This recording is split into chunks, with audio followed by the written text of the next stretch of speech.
Muy bien, les comento que vivimos en un momento de cambios profundos en el orden económico global, marcado por la fragmentación y la incertidumbre, sí que nos viene acompañando desde hace varios años todos estos cambios. En Colombia, las reformas estructurales impulsadas por el actual gobierno también nos invita a reflexionar en las siguientes preguntas que todos ustedes deben estar mirando en este momento. ¿Cómo está hoy la situación macroeconómica, fiscal y monetaria del país? ¿Qué ajustes debemos hacer para enfrentar de la mejor manera esta nueva era? Y la más importante, ¿qué estrategias permitirán aumentar la competitividad en el corto y mediano y largo plazo? Pues bien, para guiarnos sobre este análisis, va a continuación nuestro primer panel de esta jornada académica de la Convención Internacional de Seguros e invitamos a nuestros expositores. Hacemos el llamado a Munir Jalil, director ejecutivo y economista de BGT Pactual. Un aplauso para él. Lo invitamos a que suba al escenario, por favor. También nos va a acompañar el doctor Diego Guevara, economista y exministro de Hacienda. Un aplauso para él. Junto a ellos dos va a estar la doctora Ana Fernanda Maiwashka, directora del Consejo Privado de Competitividad. También un aplauso para ella. Y tenemos el privilegio de contar con el profesor César Ferrari, superintendente financiero de Colombia. Un aplauso para él. Gracias por acompañarnos. Los invitamos para que estén en el escenario. Ellos nos compartirán sus visiones en el segmento que lo hemos denominado de la siguiente manera: el futuro económico de Colombia, claves y retos. Justamente responderán esas preguntas que hemos citado en la apertura de esta Convención Internacional de Seguros. Así que los invitamos también para que nos sigan a través de las redes sociales. Allí puedan compartir cada una de sus opiniones sobre este panel que vamos a tener a continuación. Un fuerte aplauso para ellos. Bienvenidos.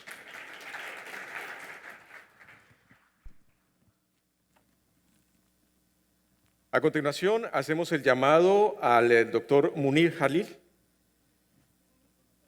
de BTG Pactual, para que nos dé la explicación sobre la situación en un inicio especial de lo que va a ser este panel en la apertura de la Convención Internacional de Seguros. Doctor Munir.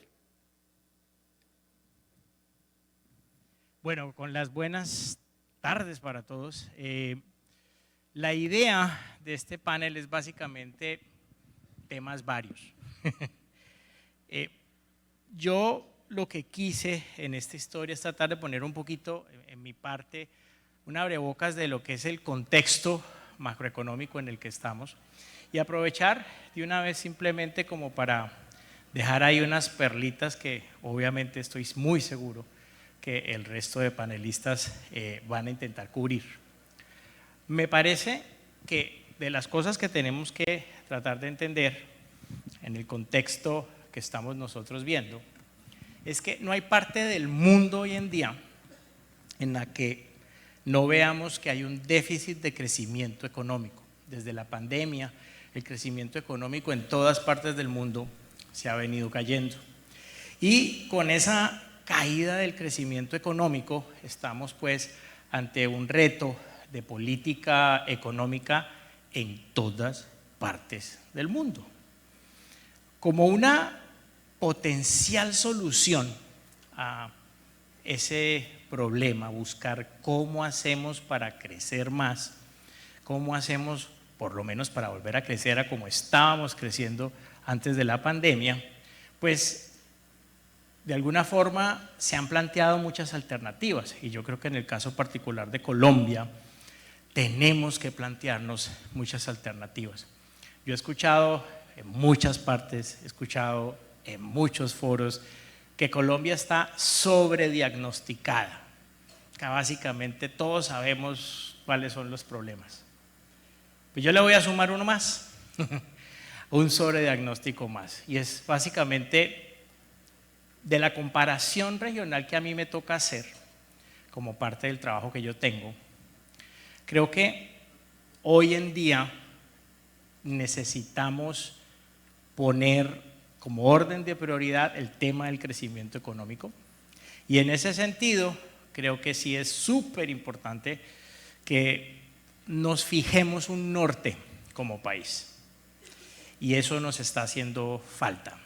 Necesitamos trabajar en pos de un norte, que ni siquiera tenga que ser el norte. Yo creo que uno en el proceso de caminar hacia ese objetivo de pronto encuentra su verdadera esencia.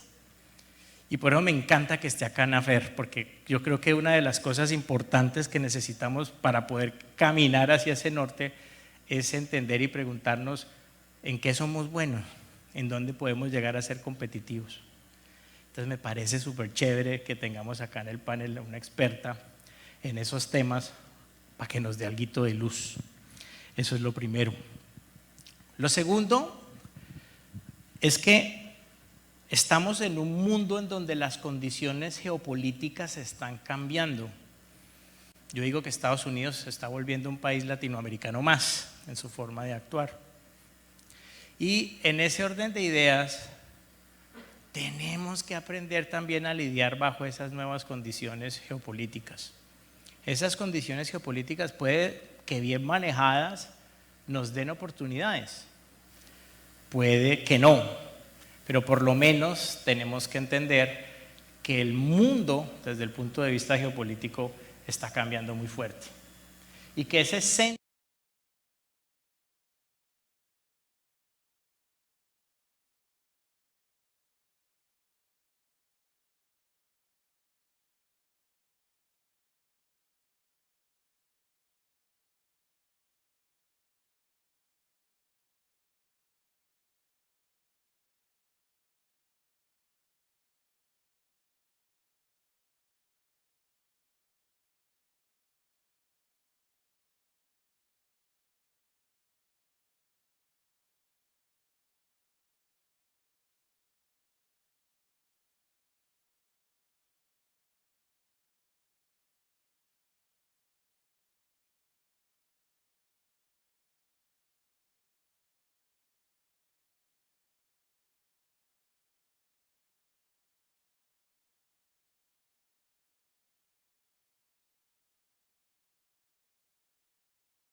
mucho más bajas y hoy no tanto. Y la curva en Colombia, ahora se les va a mostrar, está igual. El mundo entero está en un proceso de endeudamiento y eso no suena tan bueno. Las tasas de interés están subiendo y eso es un síntoma precisamente de una situación que se está dando, de niveles de endeudamiento que están muy altos.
bancos centrales independientes.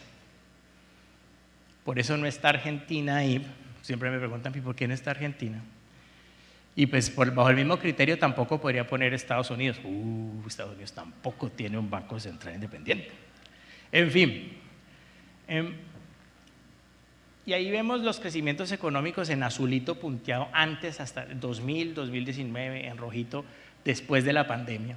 Ustedes ven que el problema depende del país, inclusive en unos casos bastante más grande. El caso de Perú, la caída que se dio en pandemia fue muy significativa. En Chile también fue muy grande.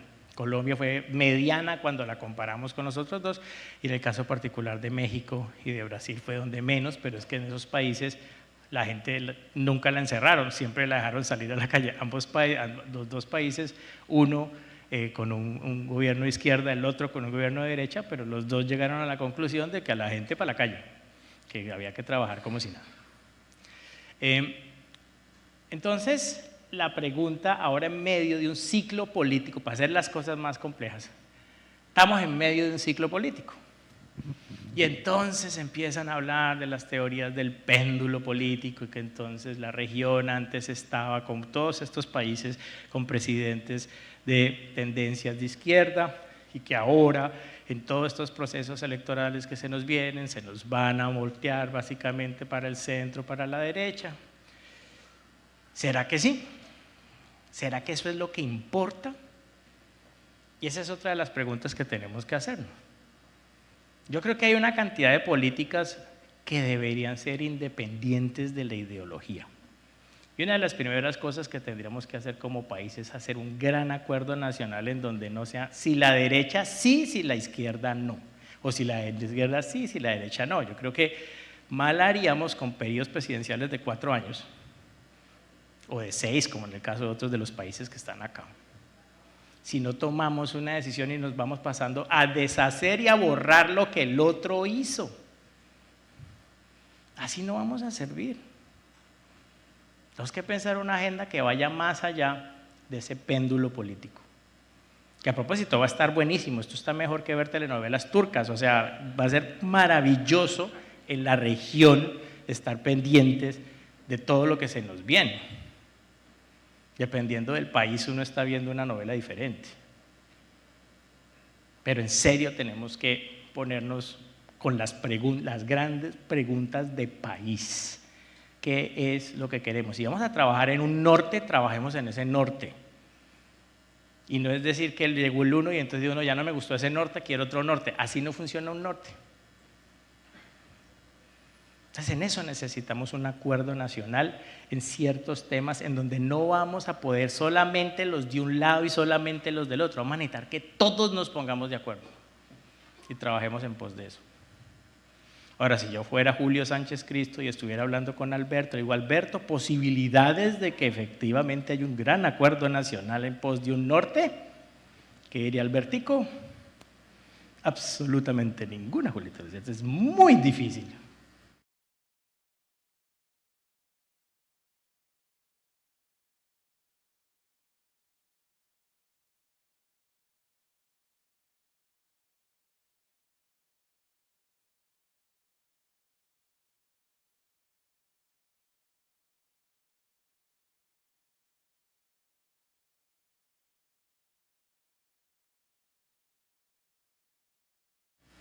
Y esa realidad es que las tasas de inflación están altas, salvo Perú, que es una cosa impresionante y tiene la inflación, es por debajo, ya Perú hasta los países desarrollados, yo creo que estos días envidian a Perú.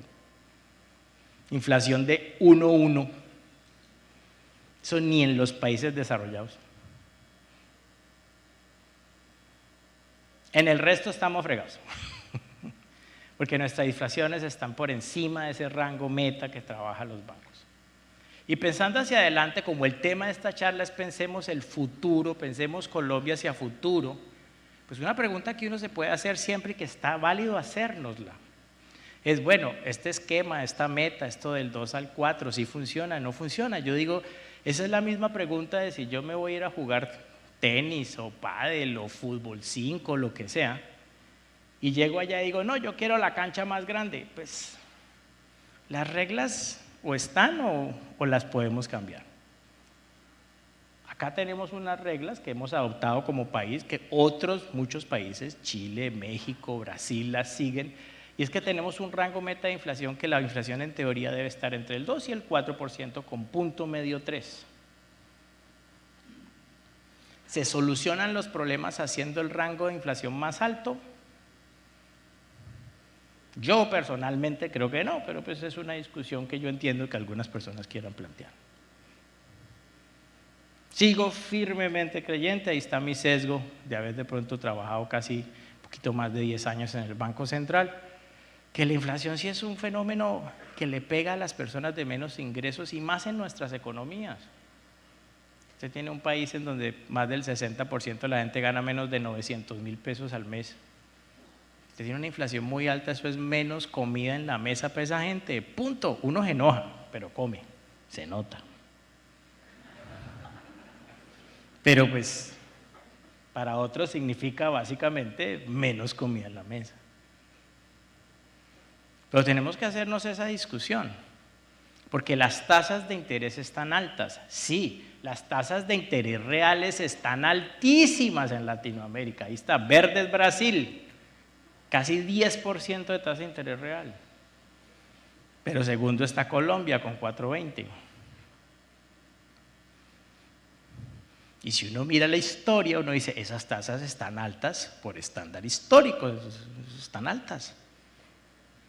Entonces ahí viene la pregunta de causalidad, ¿qué es lo primero, el huevo o la gallina? A mí me bajan primero la inflación y entonces ahí sí bajo las tasas, o estas tasas se pueden bajar y que la inflación entonces ya no importa. Esa es la pregunta del millón. Y vienen años en donde como bancos centrales en todos estos países nos vamos a tener que hacer esa pregunta. Vamos a tener que tomar una decisión. Yo espero que el tema de poder controlar y la credibilidad que se ha construido alrededor de una institución como el Banco de la República, pues efectivamente pues prime y efectivamente veamos pues que se tomen decisiones por el bien del país.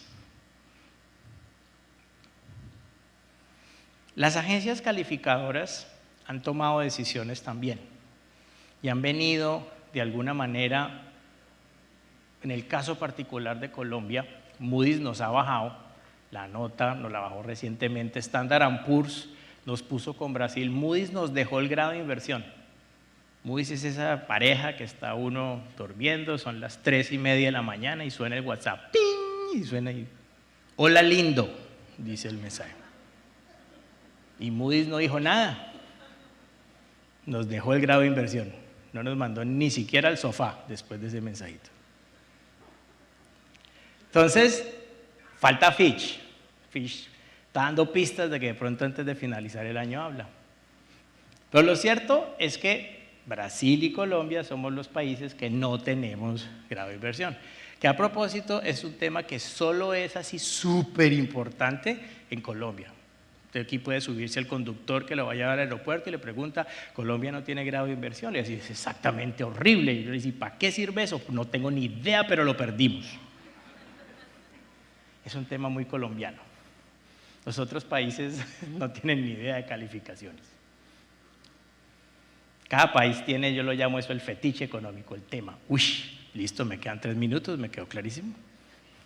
Entonces, lo cierto es que los retos que tenemos como país son súper claves, son súper importantes.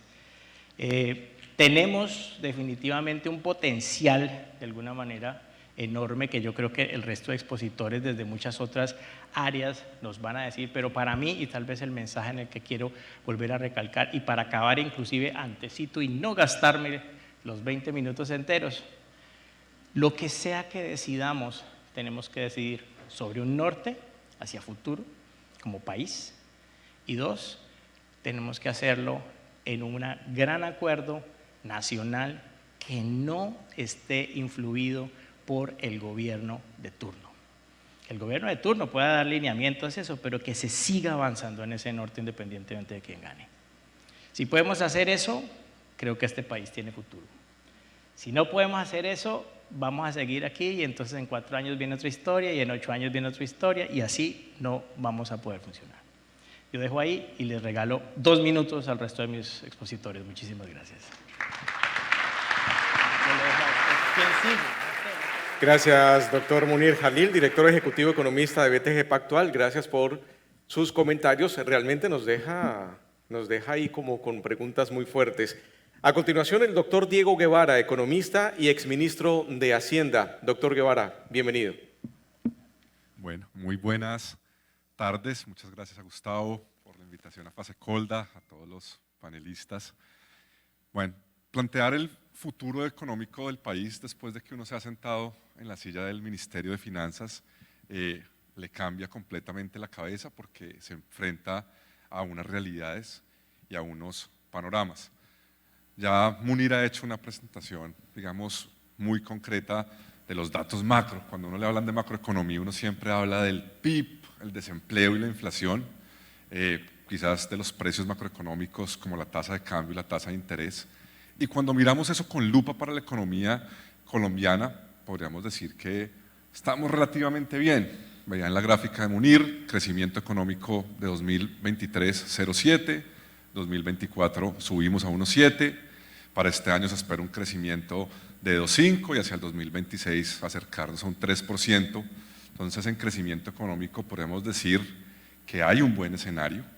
La inflación viene bajando, si bien estamos en un 5%, y esos son los debates que planteaba Munir alrededor de si eso es alto o no, pero la tendencia de la inflación es que ha venido bajando, desafortunadamente la tasa de interés no tanto, y un desempleo en una cifra. En ese orden, en lo macro, de hecho, una tasa de cambio por debajo de los 4.000 y que tiene mucho que ver con el valor global del dólar, más allá de las dinámicas locales, pues en ese frente podríamos decir hacia adelante hay unas bases macro que funcionan bien, pero resulta que cuando uno habla de la macroeconomía no solo puede ver los datos macros agregados, sino también hay que ver los datos fiscales y los datos del gobierno central. Y ahí hay un reto, y es que hablar de los ingresos fiscales del país es también hablar del futuro, de cuáles son las fuentes de los ingresos. Y quizás acá hay un primer dato en el que uno tiene que ser muy pragmático.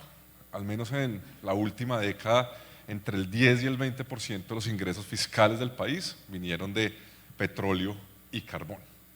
Y no basta simplemente con decir que voy a diversificar las fuentes de exportación, porque los nuevos productos que están yendo bien, el turismo lo está haciendo bien, agroindustria lo está haciendo bien, pero los ingresos que le generan a la nación estos nuevos sectores, pues no son equivalentes a los del petróleo y del carbón.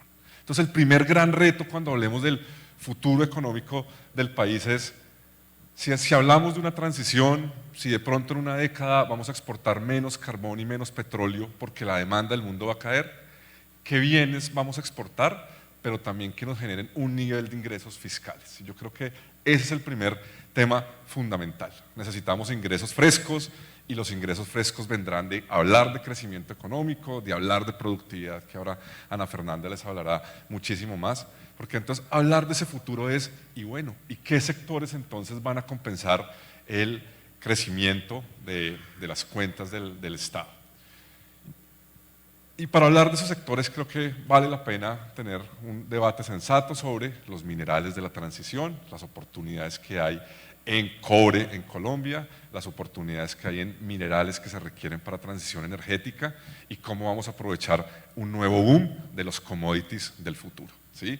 Eso requiere un debate sensato de minería, tenemos que hablar de minería, sí, minería de menor daño, tenemos que aprovechar los ingresos de petróleo en una próxima década mientras dure, también, porque si no, pues será insostenible las finanzas públicas.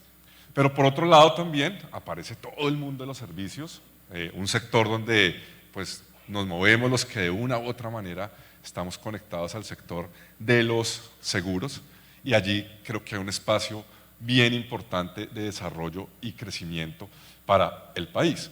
Claro, por supuesto, el sector de servicios no genera los mismos ingresos fiscales que usted puede obtener del sector de los commodities y allí habrá unos retos. Entonces, todos estos nuevos sectores hay que pensarlos en clave de ingresos fiscales y el debate que tenemos que tener hacia la siguiente década será, bueno, todos estos nuevos sectores, cómo logramos que nos den un nivel de sostenibilidad. ¿Y por qué la sostenibilidad fiscal? Quizás cuando uno habla de la política fiscal es bastante aburrido para el ciudadano del común, pero dentro de la macroeconomía y uno como hacedor de política, la macro tiene dos grandes brazos, un brazo que es la política monetaria y un brazo que es la política fiscal. Y en el brazo de la política fiscal, hoy como Colombia tenemos unos grandes retos. ¿Por qué? Porque no hemos logrado en las últimas 2 décadas tener una consistencia entre ingresos y gastos. Y creo que ahí tenemos que avanzar un poco en línea del mensaje de Munir.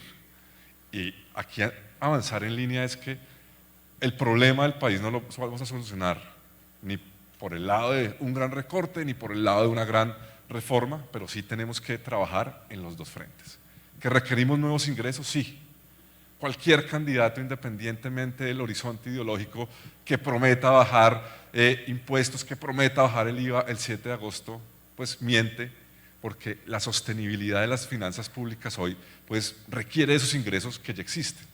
Quizás hacia adelante, con un crecimiento más consolidado, tendremos que bajar la tasa de renta corporativa, tendremos que dar un debate muy sensato sobre los umbrales, si un umbral de 10 millones es el que es. Nosotros propusimos un umbral de 10 millones en la reforma tributaria con José Antonio Campo, pero quizás es un elemento que uno podría revisar si de renta de persona natural lo mira hacia abajo.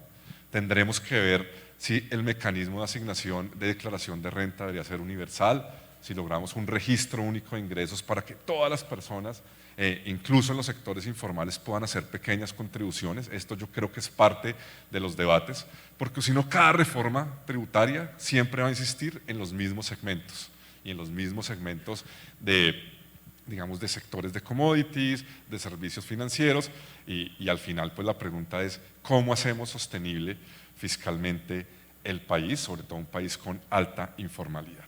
Entonces, ese es uno de los retos bien importantes. ¿Y ese reto qué quiere decir? Quiere decir que necesitamos otra reforma tributaria, quizás sí, pero la pregunta es ¿cuál reforma necesitamos? Nosotros hemos entrado en un círculo de la última década donde cada gobierno hace el combo, ley de financiamiento y reforma tributaria.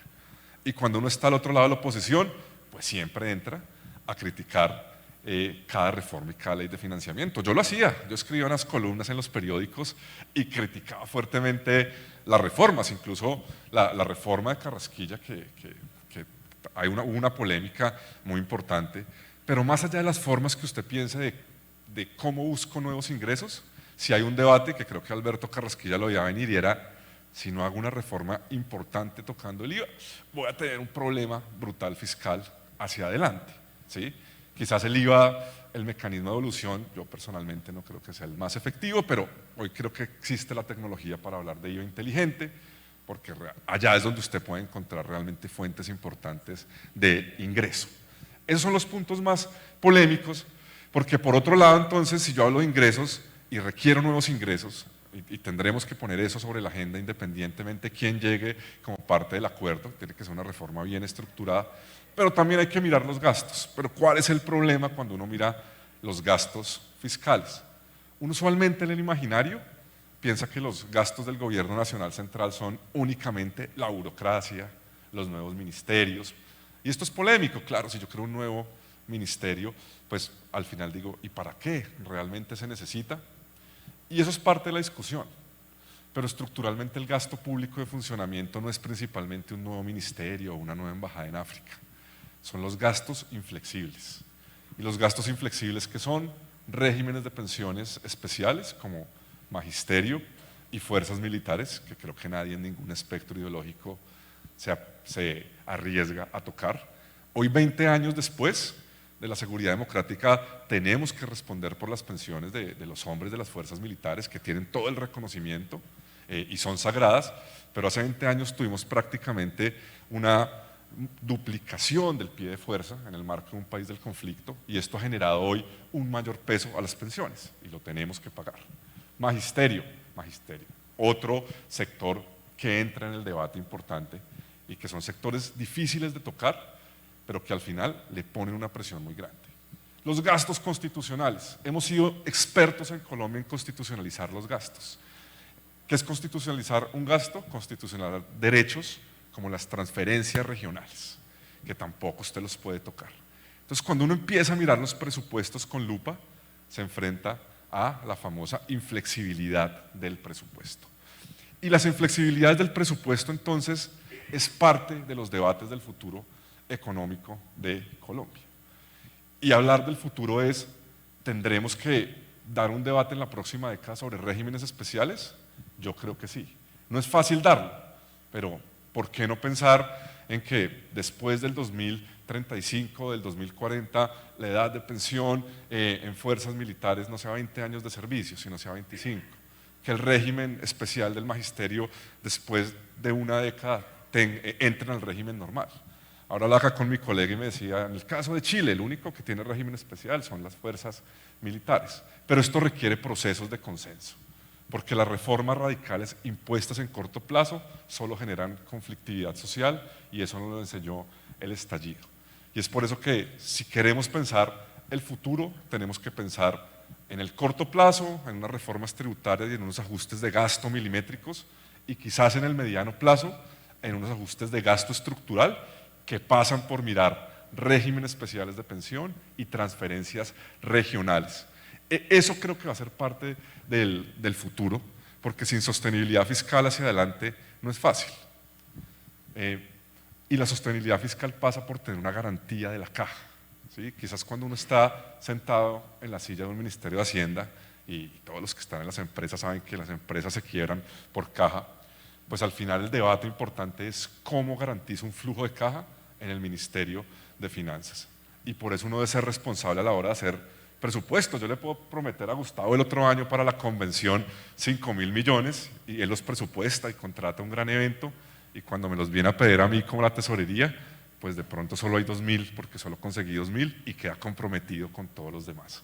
Y creo que ese es el problema que uno crea cuando no realiza presupuestos conscientes. Además, cada presupuesto que se infla le mete muchísimo más peso al sistema general de participaciones. Entonces, los retos hacia adelante creo que hay que verlos en un corto plazo de lo que va a pasar en el 2026 en términos de ajuste de gasto como una señal.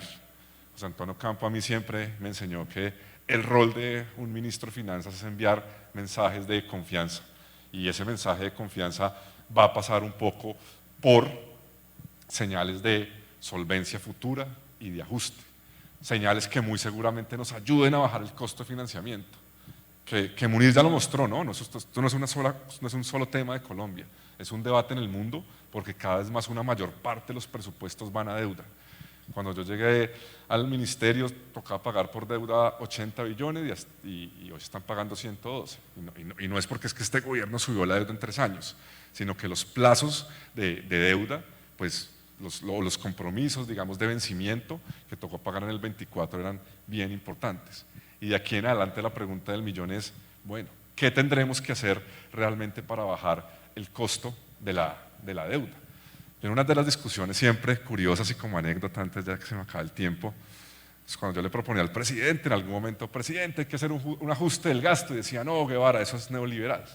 Pero siempre mi respuesta era, presidente, es mucho más neoliberal pagar altas tasas de interés por no enviar mensajes de confianza. Y realmente si uno piensa en el mundo académico, ¿qué es eso del neoliberalismo? Usted puede tener 1000 definiciones, pero académicamente usted podría pensarlo como un capitalismo simplemente guiado por roles y motivos financieros, y que es el capitalismo de nuestros tiempos. La pregunta del millón es, por no enviar mensajes de confianza, ¿tengo que pagar tasas de interés mucho más caras que podría destinar a gasto social? Creo que esa es la reflexión profunda hacia adelante. ¿Cómo logramos enviar mensajes de confianza que nos bajen los costos de financiamiento como país? Y eso nos sirve a todos, a los públicos y a los privados. Y creo que eso va a ser parte de ese gran acuerdo del 2026 y hacia adelante, que independientemente del horizonte tiene que haber unos mensajes de confianza que nos brinden sendas de sostenibilidad fiscal. Entonces, creo que estas ideas son hacia adelante bien importantes. Lo macro está bien hoy, pero toca ponerle atención a lo fiscal, porque si no rápidamente se puede contaminar el mundo macro estándar del mundo fiscal y eso no es nada bueno. Hay que enviar mensajes de confianza para bajar la tasa de interés, ¿sí? Como Munir lo mostraba, no, ojalá no perdamos la última calificación de riesgo, pero hoy al final creo que son esos mensajes de confianza en sostenibilidad fiscal y cómo pensamos los nuevos sectores del futuro de una manera pragmática y ordenada y unas reformas progresivas que se puedan hacer de manera dialogada y que no terminen en imposiciones y en estallidos sociales. Creo que el 26 debe ser ese año de esos consensos de largo plazo para el país. Muchas gracias.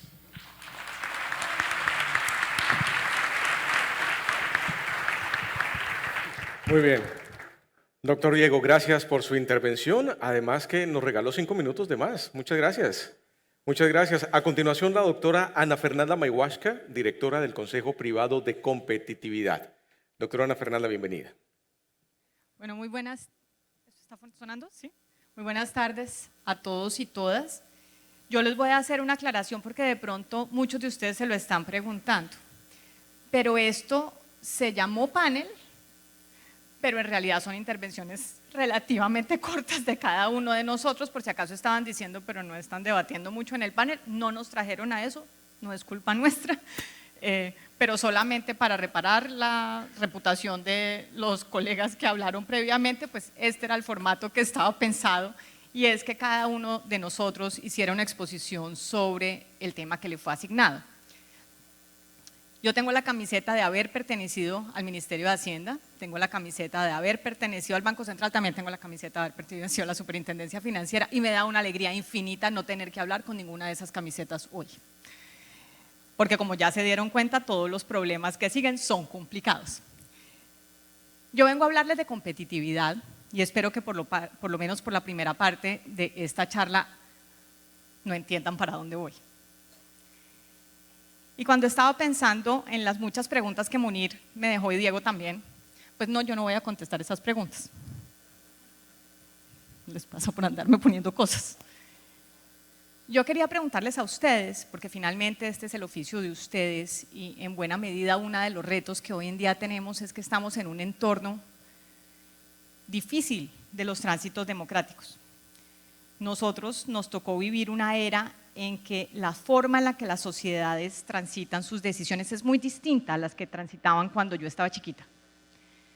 Hoy en día los expertos valemos bastante menos que antes, las personas tienen una gran cantidad de poder y eso hace que la forma en la que participamos en sociedad sea difícil y por eso quise empezar por el metro cuadrado en el que ustedes participan y arrancar por una pregunta obvia, en este foro al menos espero.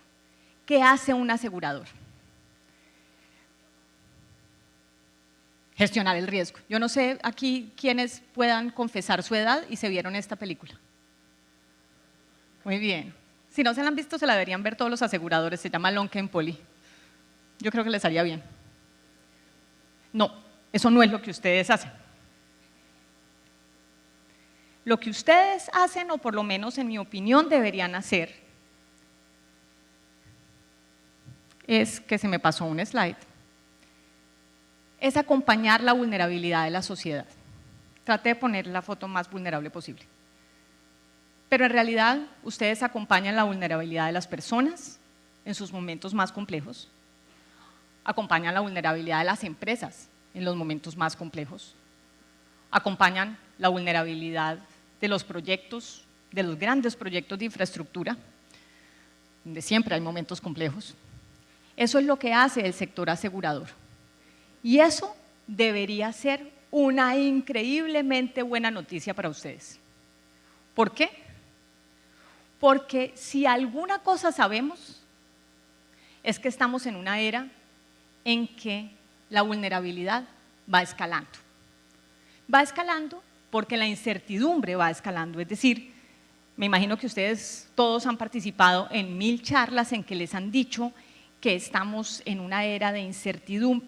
Yo creo que ya decir que se elevó la incertidumbre es irrelevante porque el punto es que pasamos a una plataforma de incertidumbre mayor. Para nosotros los que trabajamos con números, uno dice, pues la serie cambió de media, pasamos de este nivel de volatilidad a este nivel de volatilidad, pero ahí vivimos. Y mientras vivamos en esta era de mayor incertidumbre, también vamos a vivir en una era de mayor volatilidad y de mayor vulnerabilidad. Y en consecuencia, ¿esto qué quiere decir? Que ustedes tienen muchísimos negocios. Muchísimos negocios para hacer en un entorno en el que no sabemos qué va a pasar en el entorno geopolítico y todo él nos está afectando. Y si no, para la muestra la tasa de cambio, que creo que hoy en día, para las personas que hemos vivido de esto, pues no deja de ser una paradoja que con semejantes retos fiscales estemos viendo la prima en tasa de interés, no la estamos viendo en tasa de cambio, cosa que a mí me encanta cada que entro a mi Amazon. Y espero que ustedes también. Pero lo cierto es que todas estas variables que hoy en día no podemos controlar y que cada vez nos están bombardeando con más efectos que están cambiando, para este sector son una increíble oportunidad. ¿Y eso por qué importa? Porque la obsesión que tienen que tener es la que les dijo Munir, ahí sí, el crecimiento. Hay otra cantidad de cosas que no están en nuestro control. Pero buscar oportunidades para crecer y jalonar todo lo que sea necesario para que busquemos esas oportunidades de crecimiento, sí.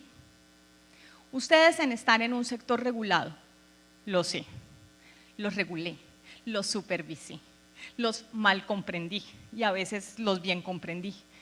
Pero eso no es excusa para que dejemos de buscar las oportunidades de crecimiento. Pero esas oportunidades de crecimiento de alguna manera tienen que entender en qué contexto se están dando. La cara de confusión es porque se me fue el retorno, entonces no sé dónde estoy. En la era en la que estamos viviendo, no solamente es un cambio demográfico, también es un cambio demográfico, y es el cambio demográfico o la transición demográfica más brutal que hayamos visto por mucho tiempo en la humanidad, y yo no creo que le estemos dedicando el tiempo suficiente a pensar en ella. Y buena parte de las cosas que yo vengo a hacer aquí es para hacerme cargo de que ustedes en sus juntas directivas le estén dedicando tiempo a lo que implica este cambio demográfico. Porque no sé si lo están haciendo, no sé si son conscientes que, yo que diría, Munir, un poquito más de la mitad del crecimiento de los últimos 30 años correspondió al aumento de la fuerza laboral. Un poquito más de la mitad correspondió al capital. Solamente que la productividad total de los factores, es decir, cómo revolvemos eso en las técnicas, en las cosas que nos rinden o no nos rinden en Colombia, nos restó crecimiento. Bueno, pues ese poquito más de la mitad ya no va a estar, porque la población económicamente activa no va a estar creciendo. Y por eso cuando las personas que trabajamos en términos de género los invitamos a muchas charlas para que por favor habláramos de la economía de cuidado, pero nos dijeran, ay, del 8 de marzo va a haber otra charla de mujeres. No, no estábamos hablando de una charla de mujeres, estamos hablando de una charla en la que hoy en día Bogotá tiene una tasa de natalidad menor que la de países desarrollados, que la de Tokio. Estamos lejos de estar teniendo niños y niñas a la tasa que se necesita para reemplazar la población, por ejemplo. Pero eso no es solamente, repito, un cambio en que vamos a tener una población que va a ser mayor. Es que hicimos una transición cultural. Las personas de hoy no nos parecemos a las personas de antes y eso nos incluye. Todos ustedes hoy transitan de una manera distinta.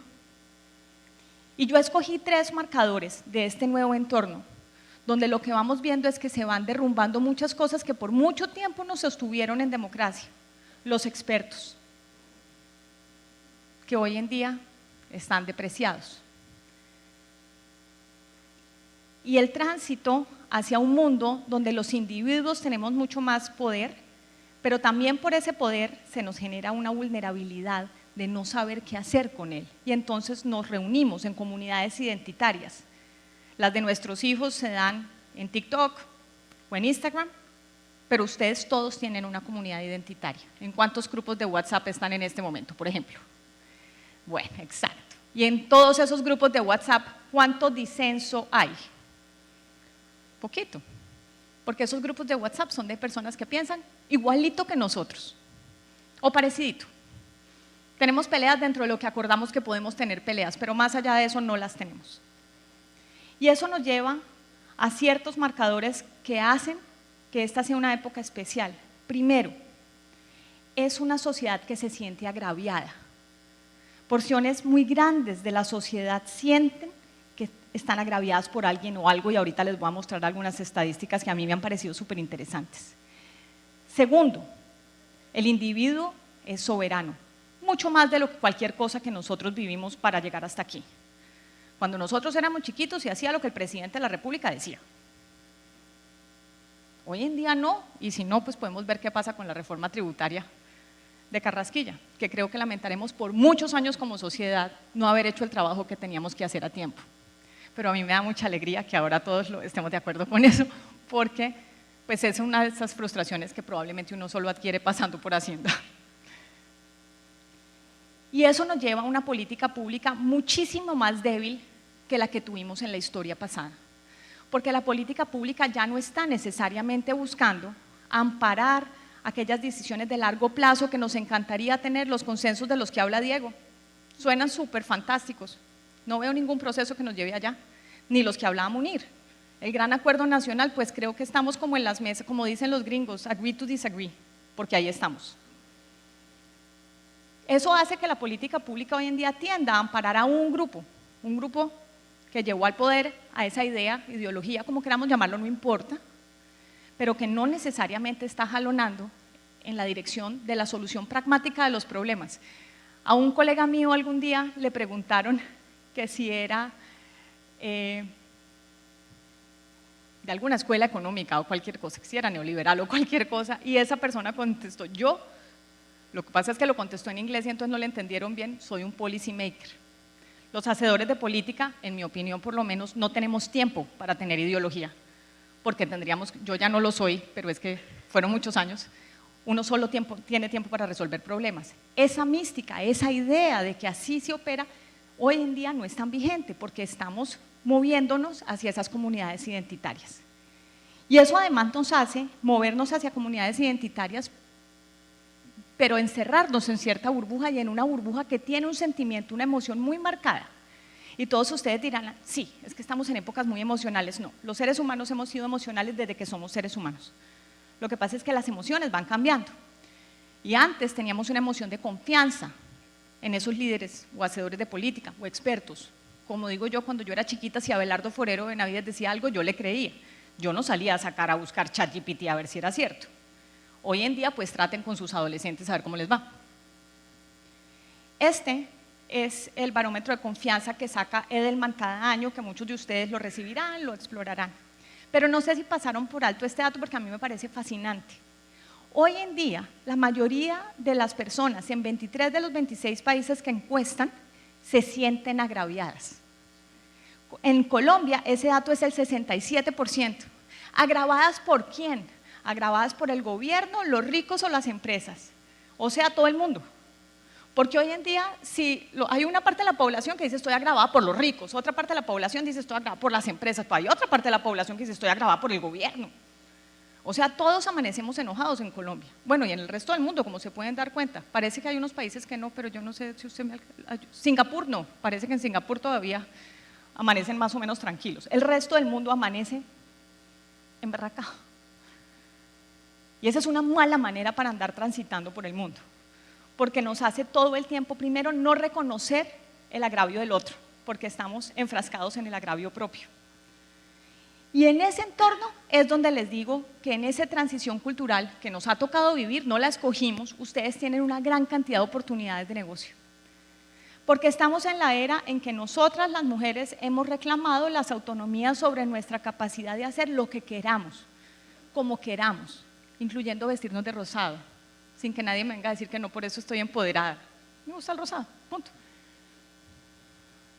Y por lo tanto, el momento en que estas nuevas generaciones decidan que sí quieren tener hijos, y yo, aparte de feminista, soy hijista, porque me parece muy chévere ser mamá, pero para quien así lo decida y cuando así lo decida, y para que sea cuando así lo decida, ¿qué va a importar muchísimo? Lastimosamente cambió nuestra cultura, hicimos la transición cultural, pero no biológica. Necesitamos hacer congelamiento de óvulos. Y en ese mundo del futuro ustedes deberían estar vendiendo, así como cuando uno era chiquito y de bautizo le regalaban acciones de algo. No. Espero que ahora empiecen a regalar las pólizas de congelamiento de óvulos si es una niña. Ahorita, como si han visto que cuando revelan el género hacen una fiesta gigantesca y un montón de plata, bueno, ese día, pues si es niña hay que regalarle una póliza de congelamiento de óvulos, porque esto va a ser fundamental, sobre todo para atender los tránsitos culturales dentro de las autonomías que nosotras decidamos. El envejecimiento no solamente va a cambiar totalmente la estructura de costos de lo que vamos a tener que atender. La población hoy en promedio no sufre de diabetes como lo va a sufrir la población dentro de 20 años, porque vamos a estar envejecidos y esa es una afección clásica de la vejez. Y eso va a implicar que perdamos más la vista, porque eso es una de las cosas que causa la diabetes. Y entonces vamos a tener que pensar que cada que tenemos una política para poblaciones discapacitadas, normalmente a lo que eso se refiere es que hay una rampa. ¿Y qué pasa con las personas que tienen dificultades para ver o para escuchar? Cosa que también nos pasa cuando somos mayores. Y para eso también se va a necesitar una gran cantidad de nuevas pólizas, de pólizas sobre las cuales hay capacidad y disponibilidad a pagar, porque eso es lo que nos dice, lo que la reciente crisis en salud muestra en números de aseguramiento. Y es que a medida que van empeorando los datos de acceso y de servicios, ¿qué vemos? Que el aseguramiento privado incrementa. O sea que la gente quiere, porque valora las cosas que tiene que cuidar. ¿Y qué es lo más importante que vamos a tener que cuidar? Nuestra vejez. ¿Y ustedes quieren que su vejez se las cuide una inteligencia artificial? Yo no, sobre todo con los recientes cuentos de lo que las inteligencias artificiales les contestan a los niños que tienen problemas de salud mental. ¿Qué tenemos en Colombia? Enormes capacidades de cuidado y una enorme población femenina que tenemos sencillamente apartada, porque nuestra insistencia de que las reglas laborales tienen que ser con unos horarios fijos, etcétera, hemos dejado que aproximadamente 7 millones de mujeres hoy estén inactivas, dedicadas a oficios del hogar, donde probablemente no pueden compaginar jornadas parciales de trabajo con los esquemas laborales que tenemos y que podrían estar dedicadas a que nosotros cuidemos la vejez del resto del mundo. Y para eso también se necesitan pólizas de seguro, porque a mí me encantaría comprar una póliza que me permita asegurarme hoy que yo no voy a ser una carga para mi hija, no solo en términos de salud, sino de cuidado, de tener quien me lleve a donde me lleve, a la ambulancia y tener, en fin, las atenciones que voy a necesitar en su momento. El agravio en Colombia venía de antes, siento yo, por nuestra historia de violencia, pero eso ha hecho, por ejemplo, que llegamos a procesos muy complejos en términos de la restitución de tierras que viene incluida en la ley de víctimas y tiene una razón histórica de ser, pero nos pone en riesgo a la producción de quien ha decidido invertir y hacer mejoras en un pedazo de tierra para generar ese crecimiento del que hablaba Munir. Porque es que ahí no tenemos una póliza de seguros que nos permita lidiar con el agravio de una manera sensata, pero no poner en riesgo la producción ni las mejoras que se han invertido en esa tierra, para que podamos por fin cumplir la potencia de agro que hemos dicho que vamos a hacer desde que yo tengo 5 años. Todavía estoy por verla. Derechos del bebé. ¿Por qué es que tiene que ser una licencia de maternidad? ¿Por qué tenemos que andar debatiendo si licencia de paternidad? Porque no puede ser una póliza de seguro que compramos ¿quiénes? Todas las personas que ingresamos a la fuerza laboral. Ah, es que yo no quiero tener hijos. Sí, y de pronto la otra persona tampoco, pero esas cosas pasan, aunque por estos días ya ni por accidente. Y de pronto toda la sociedad debería pagar esa prima, porque luego nos preguntamos por qué es que las nuevas generaciones no quieren tener bebés. De pronto deberíamos mirar las estadísticas de los castigos en términos de empleabilidad, salario, trabajo no remunerado que hemos cargado las mujeres en el pasado, y esto no es una acusación porque era sencillamente el parámetro cultural. Pero si queremos que cambie, pues tenemos que cambiar todos y hacernos cargo todos un poquito. Y ahí también hay productos de seguro en los que podemos pensar. Y esto fue lo que yo, Y esto fue lo que yo pensé anoche, porque en un ejercicio de procrastinación terminé tarde esta presentación. Hay muchísimas cosas que podemos hacer y que más allá de los acuerdos que tendremos que tener y de que espero que todos estén en el Congreso aplaudiendo cuando tengamos un IVA homogéneo y alto que tendremos que pagar porque tenemos que solventar la situación fiscal de este país y nos va a corresponder a todos y no es responsabilidad exclusiva ni del gobierno ni del Congreso hacerlo. Ustedes tienen en sus manos la capacidad de ser competitivos. Ser competitivos no depende de las carreteras que tengamos, no depende del costo de la energía, no depende de si tenemos conectividad en todo el país, porque la respuesta a todas esas tres preguntas es ahí vamos. Depende de lo que ustedes tienen en la mitad de sus dos orejas, de su creatividad y la capacidad de tomar toda esta historia de cambio que no solamente estamos viviendo hoy, sino que vamos a seguir viviendo en este tránsito cultural que nos tocó afrontar para generar PIB. Esa capacidad de adaptación, convertir esa vulnerabilidad que es el negocio de ustedes en oportunidades de crecimiento y en encontrar los espacios de regulación para que esas cosas funcionen. Eso es la competitividad. Y sí, ojalá logremos unos marcos regulatorios que no sean tan pesados en el licenciamiento. Como todo el mundo ahorró tiempo, yo me lo voy a gastar. Gracias. La eficiencia. Pero lo cierto es que esa competitividad es una cosa en la que nosotros en el pasado no hemos hecho los esfuerzos que necesitamos. A mí me encanta el eslogan de Miniso. No sé quiénes de aquí van a Miniso a menudo, quiénes tienen hijos, hijas sobre todo, y nos toca ir. Pero el eslogan es: no sabía que lo necesitaba. Bueno, pues puede que haya gente allá afuera que de pronto no sabe que necesita todas estas pólizas que les acabo de describir. El trabajo de ustedes es hacer que las vayan y las necesiten. Pero no nos podemos quedar esperando a que esa demanda se cree. Tenemos que ir a explicarle a las personas por qué todos esos aseguramientos son importantes. Porque si no, lo vamos a estar lamentando en 20 años, no solamente porque no habremos generado los negocios, sino en particular porque estaremos afrontando las consecuencias de no habernos asegurados para este tránsito cultural. Y por eso, por último, yo quiero aprovechar este espacio para contarles por qué estamos hablando nosotros de esto. El Consejo Privado de Competitividad, eso es lo que hace, pensar en aquellas cosas en las que tenemos que esforzarnos más, y que no son solamente en qué somos buenos, porque si nos quedamos haciendo solo lo que somos buenos, Munir, no es suficiente. Porque si fuéramos buenísimos, pues no creceríamos al 2,7%. Nuestro PIB potencial sería del 4, 4,5, 5, pero no lo es. Y por lo tanto tenemos una serie de productos para trabajar en cómo ayudar a moldear la política pública, el funcionamiento adecuado del Estado y la acción privada. Esa parte en la que ustedes se convencen que el motor del PIB son ustedes. El Estado en un buen día no destruye PIB y en uno malo, más o menos. Son ustedes los que tienen que hacer esta tarea y por eso parte de lo que nosotros estamos entregando para el ejercicio de cambio de gobierno es un ejercicio que hemos llamado 2630, donde nosotros estamos a cargo de lo que llamamos el entorno para los negocios.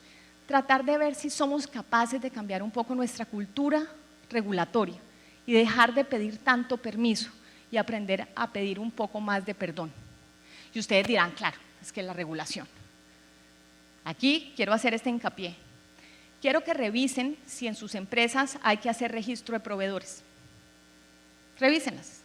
Y en ese registro de proveedores, revisen si ustedes mismos no están pidiendo un RUT con menos de 90 días de expedición o una cámara de comercio con menos de un mes de expedición. Esta idea de regularlo todo, de pedir permiso para todo, de tener el último papel, no es una idea pública, es una idea social que compartimos y tenemos que cambiarlos todos. Y por eso esa es la invitación que nosotros estamos haciendo para el Informe Nacional de Competitividad de este año y queremos que todos nos acompañen. El lanzamiento será el 11 de noviembre en la EAN. Y la razón por la cual hemos bautizado este informe distintos, no distantes, acuerdos incómodos para avanzar, va exactamente en la línea de lo que hasta el momento escuchamos de Diego y de Munir. Este es el momento en el que insistimos en que si no somos capaces de ceder en aquello en lo que estamos convencidos que tenemos la razón y de pronto la tenemos, vamos a acabar con la razón y sin país. De la misma manera que cuando hay momentos en los que, para los que han estado casados o están casados o estarán casados, nos damos cuenta que tener la razón no siempre sirve de mucho Y este es el momento donde el país tiene que llegar a acuerdos en los que nos permita salir de ciertos equilibrios en los que estamos atrapados. Así que los esperamos y muchísimas gracias a Gustavo y a Fasecolda por este espacio.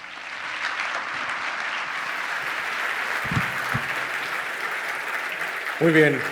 Gracias, doctora Ana Fernanda Mayhuasca, directora del Consejo Privado de Competitividad. Y para finalizar esta discusión, hacemos el llamado al profesor César Ferrari, superintendente financiero de Colombia, para poder finalizar esta discusión de el futuro económico de Colombia, claves y retos. Bienvenido, profesor. Buenas tardes, es un gusto estar con ustedes. Muchas gracias a Gustavo Morales por la invitación a Fasecolda. Si tengo pantalla, y voy a hablar de economía colombiana, claves y retos. Pero quiero empezar por el contexto externo en este caso. Vivimos un mundo de incertidumbres muy grandes en políticas económicas, fiscales y comerciales, y ahí ven cómo durante los últimos tiempos se han acelerado estas incertidumbres, tanto en política comercial como en política económica mundial. Es impresionante la forma como las incertidumbres están agobiando al mundo.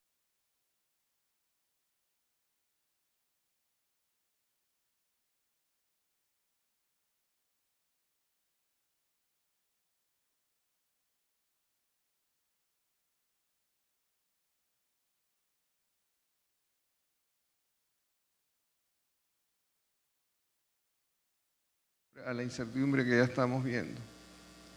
Claro que tiene un problema reputacional y claro que eso de repente asuste a algunos americanos para venir a Colombia a gozar de las playas del Caribe. Pero en el fondo el impacto reputacional es solo eso, no es un impacto económico. Lo que a mí sí me preocupa es que si miramos el contexto mundial, el crecimiento económico de Colombia es sumamente reducido frente a los países asiáticos. Y ustedes los pueden ver ahí, cómo la China pasó de $161 en el PIB de 960 a 17.000 en algo así como 60 años. Pero en el caso de Colombia pasamos de 30 a 357. Ellos crecieron 109 veces, nosotros crecimos 11 veces. Eso sí me preocupa. No hemos podido replicar los éxitos de los asiáticos. No nos hemos acercado en nada. Quiero adentrarme ahora en las cuestiones de la dinámica económica colombiana. Dicho sea de paso, y debido al hecho al principio, yo he sido banquero central, he sido de Planeación Nacional, director de Planeación Nacional, ¿verdad?, en Perú. Ahora soy superintendente financiero. Pero lo que quiero decirles, no hablo de estos tres cargos, hablo desde la economía, desde la academia. Porque por último, 23 años fui profesor en la Universidad Javeriana y me sigo sintiendo profesor, por eso además me llama profesor. Lo que estamos viendo es de que la economía se está recuperando, y se está recuperando lentamente, muy lejos de los países asiáticos, pero de alguna manera hay una recuperación. Pero ¿por qué la economía está en recuperación? Hay varias verdades que tienen que ser comprobadas. Hay un crecimiento de los ingresos reales. Hay un aumento de remesas, hay una revaluación de la tasa de cambio, hay una reducción de los precios internacionales y podemos ir uno por uno. Esto es un gráfico del Banco de la República. Es clarísimo cómo se ve que los ingresos de medianos reales están creciendo en los últimos tiempos, desde los asalariados y no los asalariados. Y la media para ambos grupos es también una cosa creciente. Eso es una realidad y de eso creo que tenemos que estar orgullosos. También hemos visto mayores ingresos por las remesas. Fíjese, hemos tenido tasa de crecimiento de las remesas de 2 dígitos en los últimos 5 trimestres. Eso es una cosa impresionante. Y lo que estamos viendo también es una reducción de los precios internacionales. Claro, esto no tiene que ver con decisiones nacionales.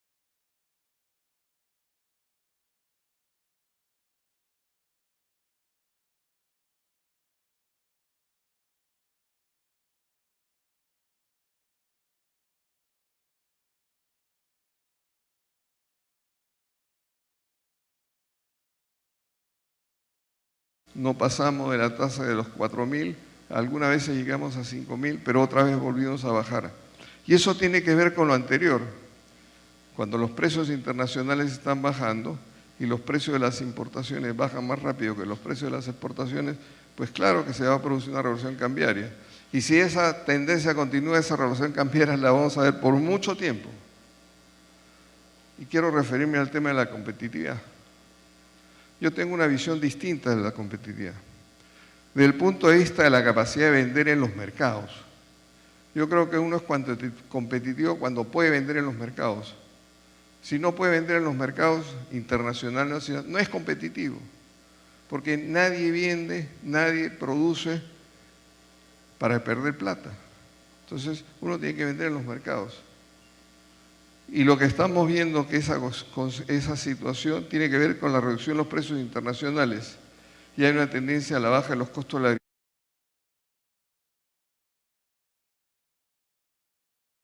Lo que genera aumentos o disminuciones sectoriales en la competitividad.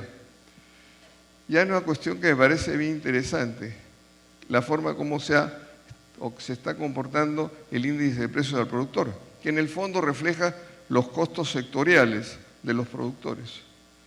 Ahí lo que estamos viendo es una reducción del IPP importante desde un pico, pero cuando lo comparamos con el IPC, que es el precio de venta, vemos claramente el proxy de la competitividad, cómo hace algunos años tuvimos posiciones negativas y luego se recuperaron, porque lo que está pasando es que los precios de venta están aumentando y los costos están disminuyendo y eso genera competitividad. Si pasa lo contrario, se pierde competitividad. Ahora, por cierto, hay unas cuestiones estructurales a las cuales me he referido muchísimas veces y creo que vale la pena remarcarlo porque es una de las grandes falencias que tenemos en la economía colombiana. Fíjense lo que ha pasado en las tasas de ahorro doméstico. Pasamos de 18.6% del PIB a 8% del PIB en el año 24. Y como contrapartida de eso, ha aumentado el ahorro externo de menos 1.8 a 9.6.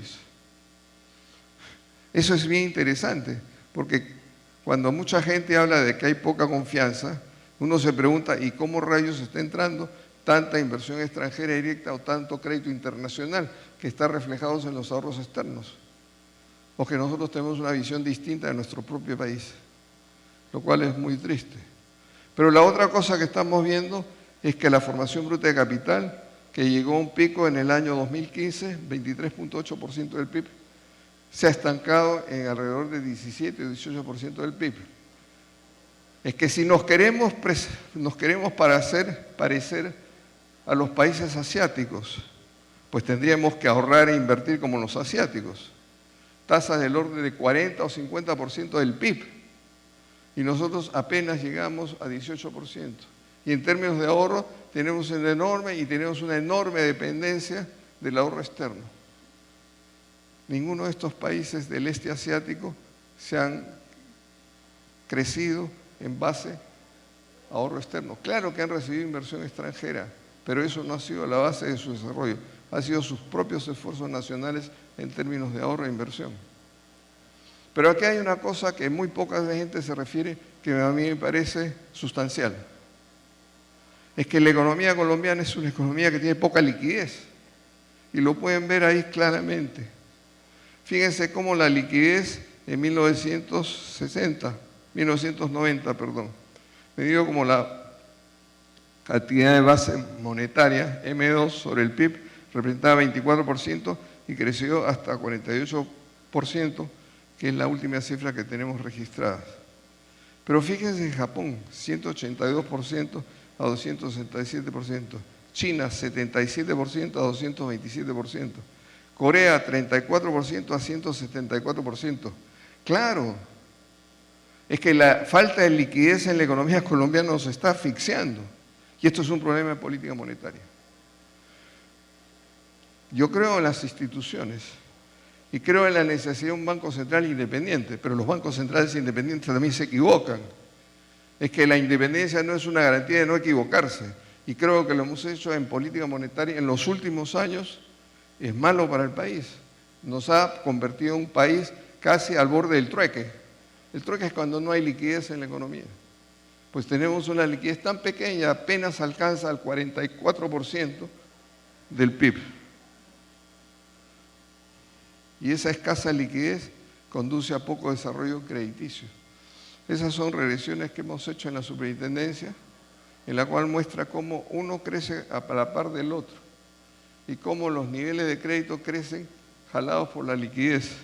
Claro, si la liquidez se cae también el crédito. Y en realidad todo lo anterior se deriva en una poca profundidad del mercado financiero, del mercado de crédito en particular. Fíjese, el crédito interno del sector privado en porcentaje del PIB representaba en 2000 20% y el 24 39%. Cuando uno mira los países desarrollados, Estados Unidos 162%, 197%, Reino Unido 114%, 114%, la zona euro de 102 a 77, China de 110 a 194. En fin, acá hay un problema claro. Tenemos un mercado poco profundo en el crédito porque tenemos poca liquidez en la economía. Afortunadamente en los últimos años el crédito ha aumentado, particularmente la cartera comercial. Yo me acordaba cuando llegué a la superintendencia el año 23, a principios del 23, que me sentaba con los banqueros, con los aseguradores, con los miembros del sistema financiero, para los cuales siempre ha habido la puerta abierta a la superintendencia conmigo.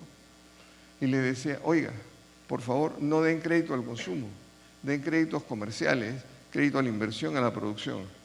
Y creo que hemos conseguido algunos éxitos, porque en julio de 2004, cuando la cartera bruta alcanzaba a 693 millones y el 25 estaba en 733, en términos reales pasamos de 693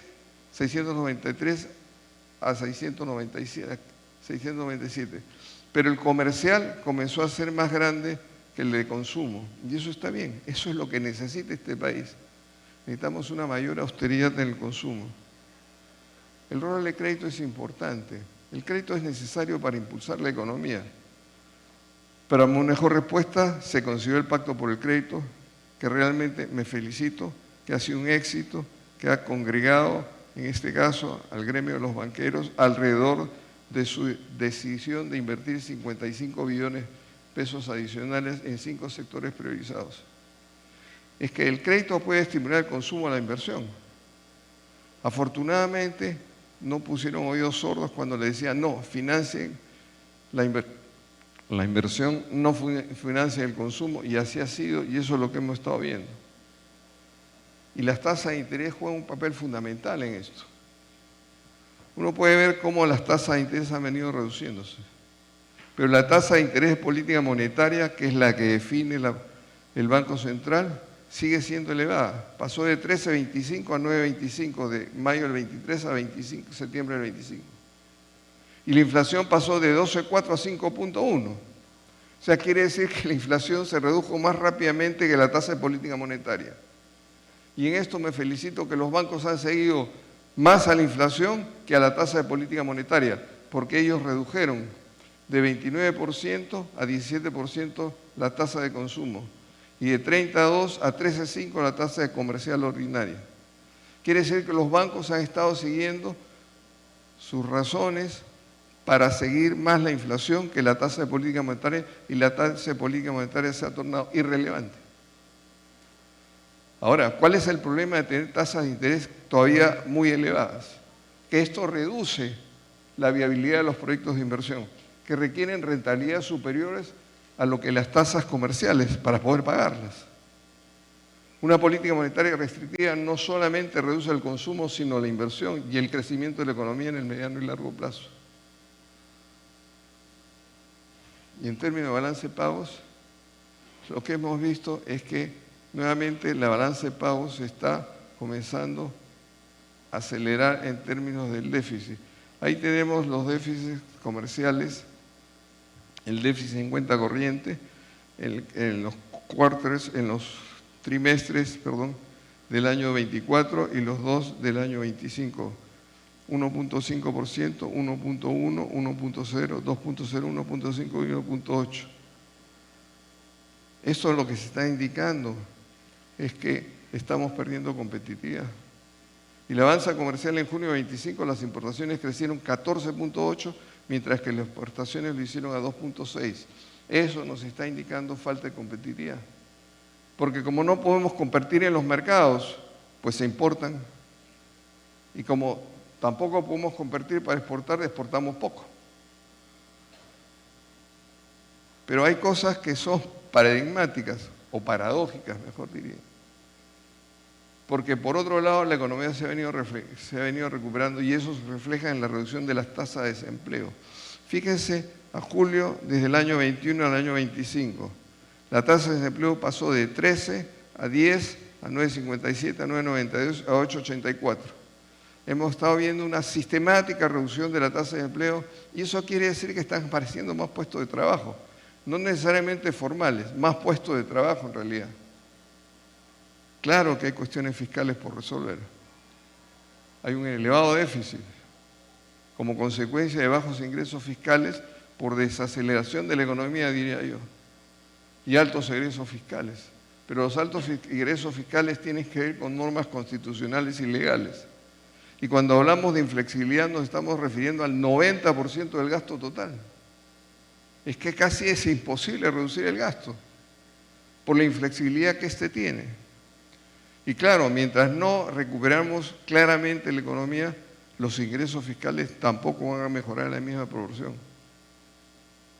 Pero además tenemos cosas que son realmente paradójicas. En el año 23 eliminamos el subsidio de la gasolina, que representó 65 billones de pesos entre el 22 y el 24. Y hemos comenzado a eliminar el déficit del precio de la ASM a partir del año 25. Pero por supuesto, esos son gastos que se sumaron al presupuesto público y lo hicieron cada vez más difícil de financiar. Aquí tenemos todas las cifras fiscales, por supuesto, si le quieren tomar fotos, encantado, no se las voy a repetir, pero ya más o menos se las he explicado. Y la recaudación fiscal, afortunadamente, ha venido recuperándose. Claro, si la economía se va recuperando, la recaudación fiscal, que es un reflejo de lo que pasa en la economía, también se va a recuperar. ¿Y dónde se refleja al final el déficit fiscal? Pues en la deuda pública. Y hemos visto cómo la deuda pública ha aumentado. Es complicado el tema de la deuda. Afortunadamente no hemos llegado a niveles de deuda de los países como Brasil, como Chile, no, nosotros los hemos superado, pero como China, como Japón. Japón hace poco le quitaron el grado de inversión, 236% del PIB como deuda pública. Corea del Sur, más bajo que nosotros. Estados Unidos, 120.8%. Yo quisiera ilustrar, porque esto me parece importante, cómo ha evolucionado la deuda pública de Estados Unidos. Cuando terminó la Segunda Guerra Mundial y después del enorme esfuerzo de guerra que hicieron, financiado todo monetariamente, tenía una deuda respecto al PIB del orden del 100% del PIB. Ahora está en 125% y los déficits públicos se siguen acumulando. El problema es que va a llegar un momento en que nadie va a querer financiar a los Estados Unidos. Y eso tiene que ver con la declinación de los Estados Unidos que estamos viendo en el actual gobierno. Y el comportamiento de la deuda pública está correlacionado con los déficits fiscales y esto con las tasas de interés y financiamiento. Es claro cómo conforme va creciendo la deuda, va creciendo el costo del financiamiento. Las respuestas son de política económica. El único problema es que tenemos una enorme disonancia de políticas monetarias, fiscales y laborales. Lo que hemos visto en los últimos tiempos es una política fiscal expansiva, pero al mismo tiempo hemos visto una política monetaria contractiva. Y eso es una disonancia en las políticas. Claro, la política liberal ha generado incrementos en salario mínimo y reducción de desempleo. Y eso también lo estamos viendo. Pero es que el país no puede seguir teniendo políticas tan diferentes desde el punto de vista fiscal o desde el punto de vista monetario. Porque eso lleva a que uno paralice la otra política. Por un lado, el impulso fiscal y laboral expande la demanda agregada. Por cierto, si no se hace bien, puede generar cuestiones inadecuadas en el mediano y largo plazo si el consumo supera la inversión. Porque no podemos dejar de mencionarlo, el elevado consumo disminuye el nivel de ahorro. Lo que hace es reducir la inversión. Limita la capacidad, la expansión de la capacidad instalada ociosa y por lo tanto reduce el crecimiento de la economía en el largo plazo. Claro que tenemos que tener una situación adecuada en términos fiscales, pero eso no lo vamos a conseguir de un día para otro. Va a pasar bastante tiempo antes que eso ocurra. En resumen, un poco para sumarizar lo que les he dicho, si queremos crecer más en Colombia se requiere más liquidez, se requiere más ahorro e inversión, se requiere más competitividad. Y finalmente quisiera decirles que sin desarrollo de los mercados financieros no hay desarrollo económico. Y ya no los aburro más. Muchas gracias.